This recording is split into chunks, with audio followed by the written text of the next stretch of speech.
شما سوے پتنگان زندہ باد، ہر دم ہر قدم کے شازیاں. لا الہ الا اللہ قرآن وہی، لیکن قرآن 4 تاثیریں تمہیں دیتا ہے. قرات، احکام جسم پہ، احسان تصوف سے، اور طاقت حکمت سے دیتا ہے. قرات کس سے؟ لسان اور سینہ ہے. احکام قسم ہے جسم پر ہے، وہ کتب سے تمہیں حاصل ہوتے ہیں. معرفت اور تزکیہ احسان کس سے؟ وہ لطائف سے. تم نے کیمرہ کھولا ہی نہیں اور کہتے جی مجھے نظر آتا ہے.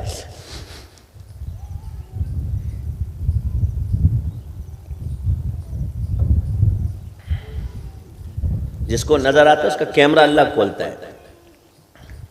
ایسا نہیں ہوتا، بغیر کیمرے کے نہیں ہوتا.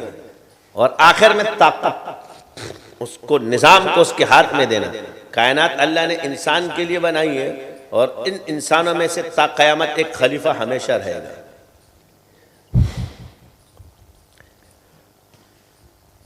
اور وہ خلافت اللہ تعالیٰ نے ولی کو دے دی، اور ظاہر میں حکومت ہو گئی.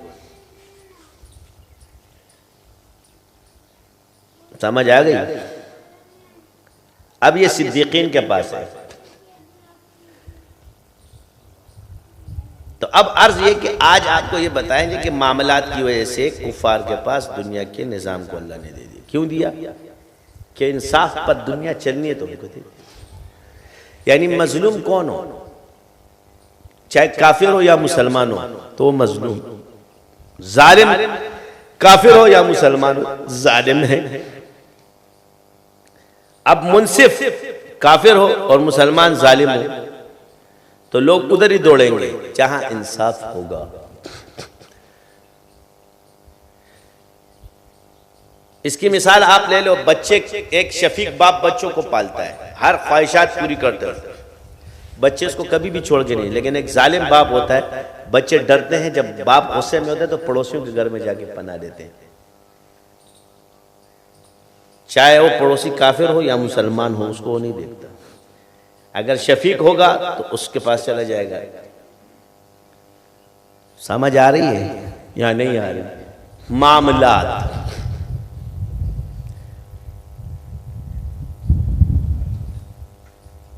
لین دین، ملاوٹ انہوں نے چھوڑ دی.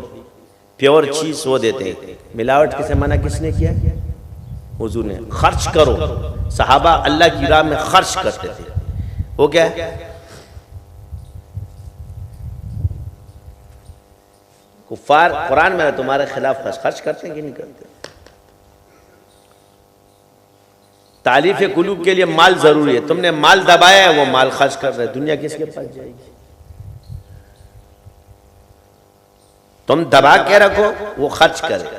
مسلمان کا آج کل اگر وہ عیاشی پہ خرچ کر رہے تو اگر وہ عیاشی پہ خرچ کرے تو عوام پہ بھی خرچ کرے. تم صرف عیاشی پہ خرچ کرو، عوام پہ خرچ نہ کرو.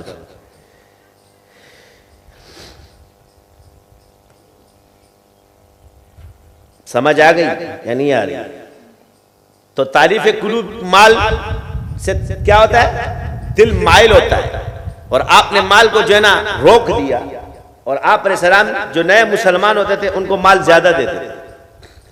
جن میں نسبت کی قدر تھی اور نسبت والے تھے ان کو نہیں دیتے، ان کو کم ملتا تھا. اور جو نئے ہوتے تھے ان کو زیادہ دیتے تھے. سنت ہے کہ نہیں ہے؟ قرآن میں یہ نسخہ اللہ نے بتایا کہ نہیں بتایا؟ تو آج مال خرچ کون کر رہا ہے؟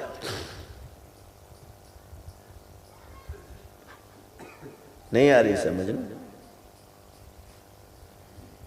تم پاکستان تو 65 سال سے آئی ایم ایف سے قرضے لے لے کے کھا رہے ہو. پہلے ہم دیتے تھے، 65 سال کے بعد کی بات کریں.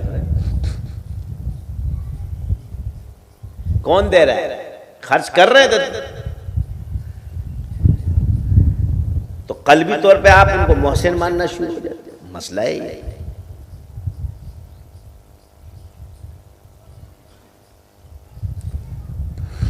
سمجھ آ رہی ہے کہ نہیں آ رہی؟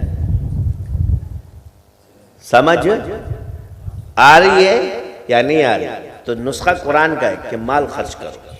اب وہاں دیکھو ان کی حکومتوں میں یہی صحابہ نے دیا، تو ان کا مال اپنی ذات کے لیے کم ہوتا تھا، باقی اللہ کی راہ میں خرچ ہوتا تھا. مال ان کے پاس بہت آتا تھا، مال غنیمت کے، ٹیکسز کے، یہ آپ کے جو جزیہ کے بہت مال آتا تھا، لیکن وہ خرچ کیا ہوتا تھا؟ وہ جھونپڑوں میں رہ کر کے کچے مکانوں میں حضرت عمر اور اتنی تنگ زندگی دنیا کی گزارتے تھے کہ ضرورت کا وقت کا کھانا کھاتے تھے.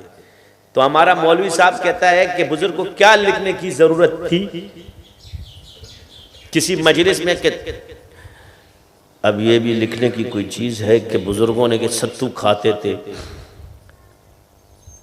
تو حضور نے تو گندم نہیں کھائی ہے. صوفیہ کی سنت میں بھی تم لوگوں کو اعتراض ہوتا ہے. بات یہ کہ تقوی ہے. حضرت عمر رضی اللہ تعالیٰ نے جس طرح کی زندگی گزاری، ابو بکر صدیق رضی اللہ تعالیٰ نے جس طرح کی، کیا بیت المال میں سے پیسہ لینا ناجائز تھا؟ یہ زندگی کوئی گزار نہیں سکتا کہ بس یہ اللہ نے ان کے ساتھ رکھی تھی. تو ایسے اولیاء گزرے ہیں کہ جو ستو کھاتے تھے، کھانا نہیں کھاتے، اس میں بھی وقت لگتا ہے، اللہ کا ذکر کرتے. آپ بھلے اس پر عمل نہ کرو، مگر ثابت کر رہے ہیں کہ ایسے باکمال لوگ بھی گزرے ہیں. انہوں نے آپ کو تھوڑی کہا ہے، کسی کو، اس صوفی نے کسی کو کہا ہے کہ تم ستو کھاؤ. کسی نے ان سے پوچھا کہ تم ستو کیوں کھاتے ہو؟ تو اس نے کہا میں نے دیکھا کہ کھانے میں وقت زیادہ لگتا ہے، اللہ کا ذکر اس میں کم ہو جاتا ہے، تو میں نے ستو اس لیے کھانا شروع کیا کہ اس میں پیٹ کو تو غذا کی ضرورت ہے، تو ستو میں کم وقت لگتا ہے، تو باقی ٹائم میرا ذکر کے لیے ہوتا ہے. یہ فضائل اعمال میں واقعات بیان کیے گئے. غیر مقلدین کا اعتراض ہے کہ اس میں موضوع روایات فن ہے. تو منکرین حدیث ہو نا تم لوگ،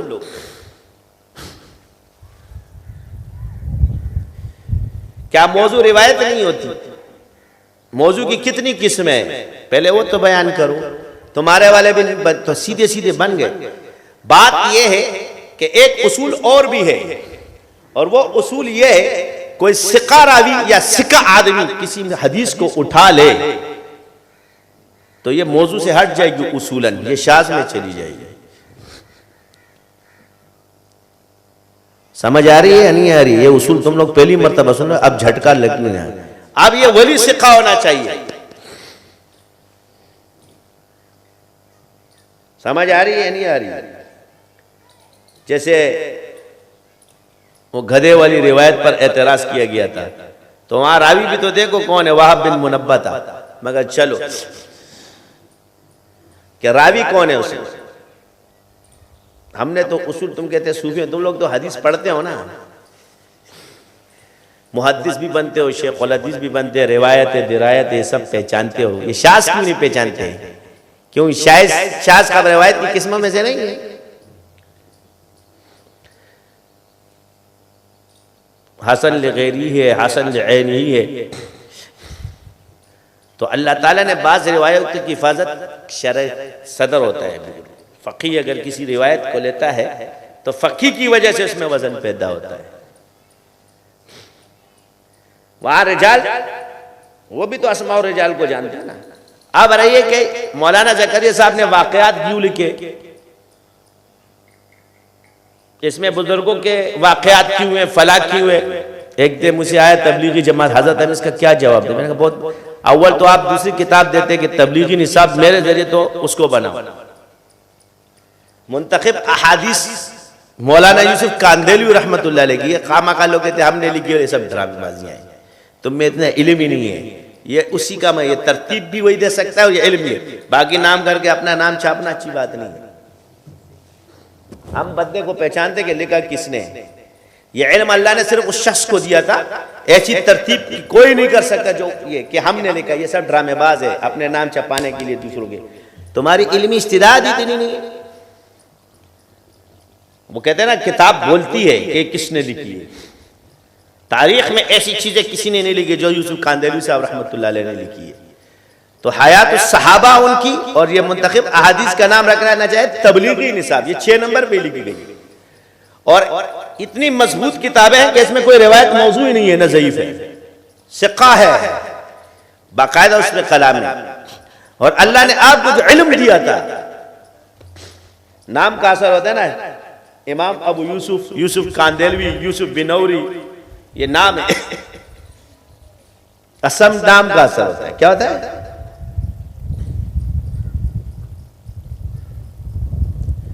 تو ان کا علم، یہ فقیہ تھا بہت بڑا. یوسف کاندیلوی صاحب رحمۃ اللہ علیہ بہت بڑے فقیہ تھے، معمولی آدمی نہیں تھے. یہ حاجی عبدالوہاب صاحب کے پاس علم انہی کی وجہ سے تھا، کیونکہ ان کی صحبت میں بیٹھتے تھے اور انہی کو زیادہ فالو کرتے تھے، یوسف کاندیلوی رحمۃ اللہ علیہ. اس لیے اللہ نے پہلا بھی زیادہ دیا.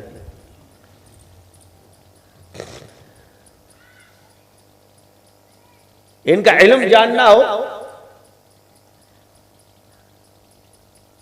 تو ان کی ایک کتاب ہے طحاوی کی جو شرح، اس کی شرح انہوں نے کی معانی الاحبار.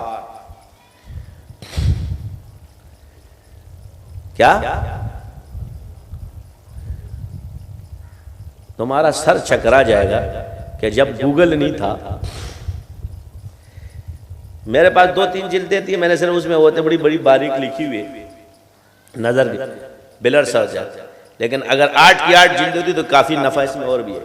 لیکن اسی میں پتہ چل جاتا ہے کہ اللہ نے اس کو پھر علم سے نوازا تھا. اتنا مضبوط آدمی گزرا ہے، مگر ہم نے اپنے ان بڑوں کی قدر نہیں کی جنہوں نے بہت بڑے بڑے کام کیے ہوئے ہیں. ان کی کتابوں کا آپ مطالعہ بھی نہیں کرتے.